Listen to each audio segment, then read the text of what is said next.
প্রিয় দর্শক, আসসালামু আলাইকুম। কেমন আছেন আপনারা সবাই? আশা করি আল্লাহর রহমতে সবাই ভালোই আছেন। আজ আমি আপনাদের সাথে শেয়ার করব এমন একটি কথা যা আমাদের সকলের অজানা। একদিন আমাদের সকলকে মৃত্যুর ডাকে সাড়া দিতে হবে, আজরাইলের সাথে সাক্ষাৎ হবে।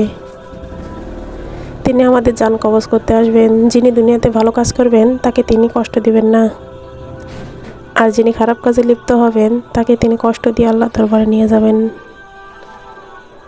মুমিন ব্যক্তিদের তিনি সরাসরি জান কবজ করবেন না, প্রথমে এসে সালাম দিবেন, তারপর হেসে তার জান কবজ করবেন। সেই ব্যক্তি বুঝতে পারবে না যে সে মৃত্যুবরণ করেছে। একদিন আমাদের সবার আজরাইলের সামনে পড়তে হবে। তো দর্শক, আজ আমি আপনাদের সাথে ওই বিষয়ে কিছু কথা আলোচনা করতে চাই। আপনারা ভিডিওটি না টেনে পুরোটাই দেখুন, তাহলে আপনারা বুঝতে পারবেন। তাহলে চলুন ভিডিওটি দেখে নেওয়া যাক।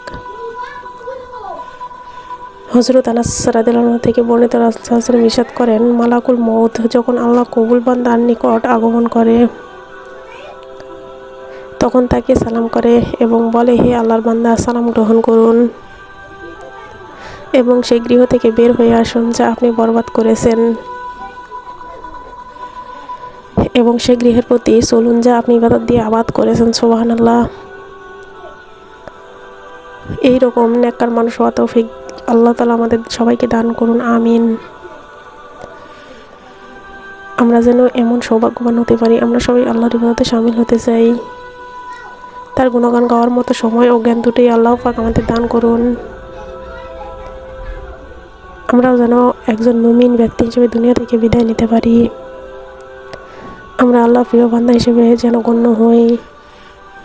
তার ইবাদত করা অবস্থায় যেন আমাদের মরণ হয়, আমাদের মৃত্যুও যেন জুমার বারে হয়, আর মাসটা যেন রমজান মাস হয়। সেই তৌফিক আল্লাহ তাআলা আমাদের দান করুন।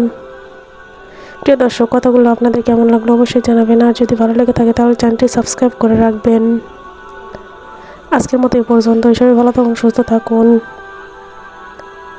আর আমার ভিডিওগুলো দেখতে থাকুন।